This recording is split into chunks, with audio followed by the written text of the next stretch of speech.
ಬೋವಿ ಅಭಿವೃದ್ಧಿ ನಿಗಮದ ಅಧ್ಯಕ್ಷ ಎಸ್ ರವಿಕುಮಾರ್ ಅವರು ಕೊನೆಗೂ ರಾಜೀನಾಮೆ ಕೊಟ್ಟಿದ್ದಾರೆ.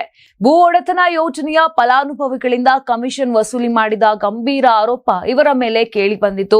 ಈ ಹಿನ್ನೆಲೆಯಲ್ಲಿ ಉಂಟಾದ ರಾಜಕೀಯ ಒತ್ತಡಕ್ಕೆ ಅವರು ರಾಜೀನಾಮೆಯ ನಿರ್ಧಾರ ತೆಗೆದುಕೊಂಡಿದ್ದಾರೆ. ಕರ್ನಾಟಕ ಬೋವಿ ಅಭಿವೃದ್ಧಿ ನಿಗಮವು ಬೋವಿ ಸಮುದಾಯದ ಭೂ ರಹಿತ ಕಾರ್ಮಿಕ ಮಹಿಳೆಯರಿಗೆ ಭೂ ಒಡೆತನ ಯೋಜನೆಯಡಿ ಅನುದಾನ ನೀಡುವುದಾಗಿದೆ. ಈ ಯೋಜನೆಯಡಿಯಲ್ಲಿ ಸುಮಾರು 15 ಕೋಟಿ ವೆಚ್ಚದಲ್ಲಿ 60 ಎಕರೆ ಭೂಮಿಯನ್ನ ಖರೀದಿಸಿ ಫಲಾನುಭವಿಗಳಿಗೆ ಹಂಚಿಕೆ ಮಾಡಲಾಗ್ತಿತ್ತು. ಈ ಯೋಜನೆಯಡಿ ಪ್ರತಿ ಫಲಾನುಭವಿಗೆ 25 ಲಕ್ಷದವರೆಗೆ ಅನುದಾನ ಅಂದ್ರೆ 50% ಸಬ್ಸಿಡಿ ಮತ್ತು 50% ಸಾಲ ನೀಡಲಾಗ್ತಿತ್ತು. ಆದರೆ ಈ ಮೊತ್ತದ 40% 60% ತನಕ ಕಮಿಷನ್ ಅನ್ನ ರವಿಕುಮಾರ್ ಬೇಡಿಕೆ ಇಟ್ಟಿದ್ದಾರೆಂಬ ಗಂಭೀರ ಆರೋಪ ಕೇಳಿಬಂದಿತ್ತು. ಈ ಸಂಬಂಧ ವಿಡಿಯೋ ಮತ್ತು ಆಡಿಯೋ ಸಾಕ್ಷ್ಯಗಳು ಸಾಮಾಜಿಕ ಜಾಲತಾಣಗಳಲ್ಲಿ ವೈರಲ್ ಆಗಿವೆ. ವಿಡಿಯೋದಲ್ಲಿ ರವಿಕುಮಾರ್ ಮಧ್ಯವರ್ತಿಗಳೊಂದಿಗೆ ಕಮಿಷನ್ ಕುರಿತು ಸಂಭಾಷಣೆ ನಡೆಸುತ್ತಿರುವಂತೆ ಕಾಣುತ್ತಿದ್ದಾರೆಂದು ತಿಳಿಸಲಾಗಿದೆ. ಈ ಆರೋಪಗಳ ಕುರಿತು ರವಿಕುಮಾರ್ ಸ್ಪಷ್ಟನೆ ನೀಡಿದ್ದಾರೆ. ವಿಡಿಯೋದಲ್ಲಿ ಕೇಳಿಬರುವ ಧ್ವನಿ ನನ್ನದು ಅಲ್ಲ, ಇದು ಎಐ ತಂತ್ರಜ್ಞಾನ ಬಳಸಿ ತಿರುಚಿದ್ದಾರೆ. ನಾನು ಯಾರಿಂದಲೂ ಹಣ ತೆಗೆದುಕೊಂಡಿಲ್ಲ, ಯಾರಿಗೂ ಹಣ ಕೊಟ್ಟಿಲ್ಲ.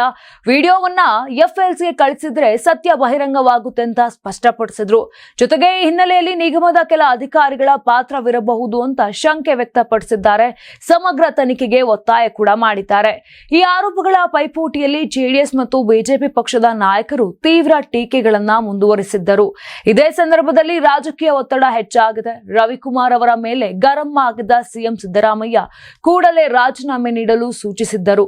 ಕೊನೆಗೂ ರವಿಕುಮಾರ್ ತಮ್ಮ ಸ್ಥಾನದಿಂದ ಪದವಿಯ ರಾಜೀನಾಮೆ ಸಲ್ಲಿಸಿ ರಾಜೀನಾಮೆ ಪತ್ರವನ್ನ ಮುಖ್ಯಮಂತ್ರಿ ಸಿದ್ದರಾಮಯ್ಯ ಅವರಿಗೆ ಸಲ್ಲಿಸಿದ್ದಾರೆ. Karibasaveshwara agri India private limited ರವರ ನಂಬರ್ 1 ಸ್ಪ್ರಿಂಕ್ಲರ್ ಪೈಪ್. ನಾನು 86 ಕೆಜಿ ಇದ್ದವಳು 71 ಕೆಜಿ ಬಂದಿದ್ದೀನಿ. ವಯಸ್ಸಾದ್ಮೇಲೆ ಸ್ಮಾರ್ಟ್ ಆಗಿ ಕಾಣ್ತೀರ ಅಂದ್ರೆ ಜಿನ್ನಿ. 126 ಕೆಜಿ ವೇಟ್ ಇದ್ದು ನಾವು ಈಗ 114 ಕೆಜಿ ಲೆಕ್ಕ ಬಂದಿದ್ದೀವಿ. ಯಾವುದೇ ಸೈಡ್ ಎಫೆಕ್ಟ್ ಆಗಿಲ್ಲ. 84ರಿಂದ 50 ಕೆಜಿ ಬಂದೆ. ಆಮೇಲೆ ಸಣ್ಣಗೆ ಫಿಟ್ ಆಗಿದ್ದೀನಿ. ಅದಕ್ಕೆ ನಾನು ಯೂಸ್ ಮಾಡ್ತಾ ಇರೋದು ಜೀನಿ ಸ್ಲಿಮ್. 84ರಿಂದ 50 ಕೆಜಿ ಬಂದೆ. ಆಮೇಲೆ ಸಣ್ಣಗೆ ಫಿಟ್ ಆಗಿದ್ದೀನಿ. ಅದಕ್ಕೆ ನಾನು ಯೂಸ್ ಮಾಡ್ತಾ ಇರೋದು ಜೀನಿ ಸ್ಲಿಮ್. ಸಣ್ಣ ಆಗಕ್ಕೆ ಜೀನಿ ಸ್ಲಿಮ್ ಯೂಸ್ ಮಾಡದೆ ಹೆಲ್ದಿನೂ ಅದೇ. ನೀವು ಸಣ್ಣ ಆಗ್ಬೇಕಾ, ಹೆಲ್ದಿ ಆಗ್ಬೇಕಾ? ಹಾಗಿದ್ರೆ ಜೀನಿ ಸ್ಲಿಮ್ ಯೂಸ್ ಮಾಡಿ. ಸಣ್ಣ ಆಗೋದಕ್ಕೆ ಯಾವುದೋ ಪ್ರಾಡಕ್ಟ್ ಹೇಳ್ತಾ ಇದ್ದಾಳೆ, ಏನಾದರೂ ಸೈಡ್ ಎಫೆಕ್ಟ್ಸ್ ಇದೆ ಅಂತ ಯೋಚನೆ ಮಾಡ್ತಾ ಇದ್ದೀರಾ? ಖಂಡಿತ ಇಲ್ಲ. ಯಾಕಂದ್ರೆ ಇದು ಕೆಮಿಕಲ್ ಫ್ರೀ. ಸಣ್ಣ ಆಗಬೇಕು ಅಂದರೆ ಜೀನಿ ಸ್ಲಿಮ್ ಯೂಸ್ ಮಾಡಿ. ಹೆಚ್ಚಿನ ಮಾಹಿತಿಗೆ ಕೆಳಗೆ ಡಿಸ್ಪ್ಲೇ ಆಗ್ತಿರೋ ನಂಬರ್ಗೆ ಕಾಲ್ ಮಾಡಿ.